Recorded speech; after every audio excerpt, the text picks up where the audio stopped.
Hi everybody, Steve Sheets here with GhostRanch Communications, bringing you episode 2 of Shortcut Corner, where we'll be learning about working with shapes in PowerPoint. If you haven't seen episode 1, it's called Getting Started. I highly recommend going back and watching that first, as we're going to be building upon some of the stuff that we talked about previously. Diving right in, I like to open up my formatting pane. I'm sure we'll be using that today. So I'll go ahead and draw a shape here, and by default PowerPoint's probably going to draw a shape that looks something like this. It's going to have a big old outline on there. From a design standpoint, outlines aren't something you should really ever use without very good reason, so we're going to turn off this one by right-clicking the shape, going up to Outline, clicking, and you'll see the N on no outline is underlined, so I'm going to press N. That makes it go away. I'm going to right-click the shape one more time, and you'll see the D on Set as Default Shape is underlined. I'll press that, and now that's the default style of a shape, so when I come back and I draw more shapes, there's no more outlines, and I won't have to go back and turn outlines off on all of them. Something that's really nice when drawing a shape is if you hold shift, it'll lock the aspect ratio so that you can draw perfect squares, perfect circles, whatever you like. This also works when you're scaling the object. You'll see right now I can make it all kinds of wonky ovals, but if I hold shift, it's going to snap it back to a circle. And let's make it even with the top of the square. I'll keep holding shift, I'll make it even with the bottom of the square. And that's going to allow me to kind of emphasize this effect. If I hold control, it scales from the center of the shape. And I can combine this with shift to get a perfect circle. And so now we can do something like that. Another really cool thing we can do with control is we can hold it when dragging a shape, and it will, if you notice my mouse cursor changed, has that little plus sign next to it, it will allow you to duplicate that shape. And I can hold shift and it'll keep it aligned. Same thing happens if I'm just moving a shape around. If I hold shift, it keeps it aligned up or down, or left or right, what have you. And we'll space these guys out a little better. I'll go ahead, I'm going to hit Control-Shift-D to duplicate this slide. And if I want to resize them, since they're all selected, I can do it all at once.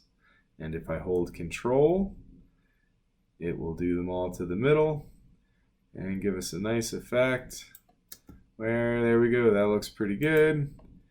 Another great feature in PowerPoint is, I've been working with squares this whole time. Let's mix it up. Go to your Format tab and Edit Shape, Change Shape. I highly recommend you right-click this and add it to your Quick Access toolbar.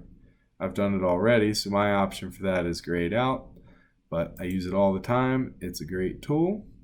And we're just gonna say make that one a circle, and this one we can use my quick access toolbar button for it and go ahead and make it a triangle. So there we go, great way to get some different shapes into spaces that were previously occupied, so that if you're creating a grid or something and want to mix things up later, it's very easy to do so. And there's a whole bunch of very useful shapes already built into PowerPoint, and they have some really cool things on them, like these orange editing points. I kind of think this cross is thick, but I can thin it out, make it look pretty even there. So great features built in that way. Now that these are in here, there's something about the size of them I think I don't like. And I know I used a mouse to resize them before, but especially if you're trying to shrink them, it's hard to see where they're at. And if you're making them bigger, they're all grayed out, so you don't really get to see the way the color balances on the slide. So I want to use the keyboard to resize them. Before I do that, I want to lock their aspect ratio. And with that aspect ratio locked, we just need to hold shift, and now I can use the arrow keys to make incremental changes on the size of these objects. If I hold control, I'll get really fine tuning over their size.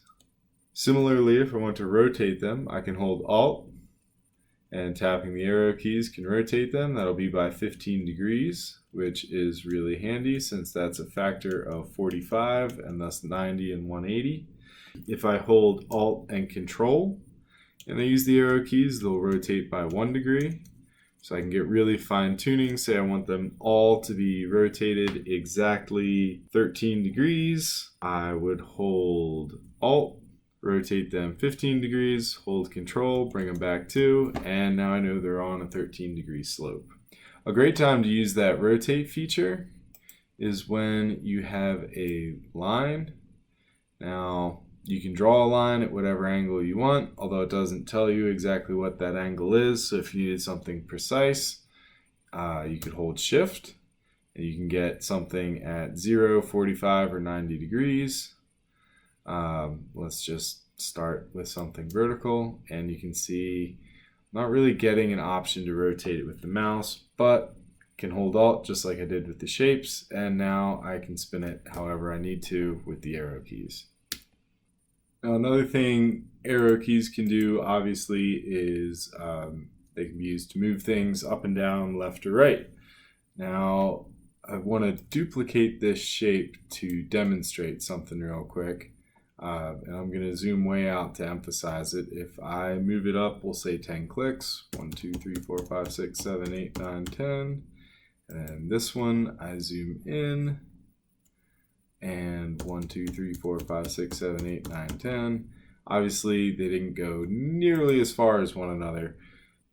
So instead of relying on the Control key to make smaller incremental changes when moving objects with the keyboard, which is exactly what PowerPoint used to do, now it is dependent on your zoom level. Hopefully you're not using a touchpad, although you can pinch zoom on a touchpad. Hopefully you've got a mouse. And the way you can zoom in and out while using a mouse is to hold Control and use the mouse wheel.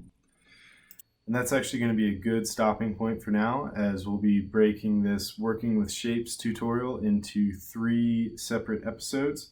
I tend to not share some of the tricks we've previously covered or not use them so that it's easier to follow along. With that in mind, please be sure to check out our previous tutorials, as well as like the video, subscribe to the channel, and do share this with anyone who you think could benefit.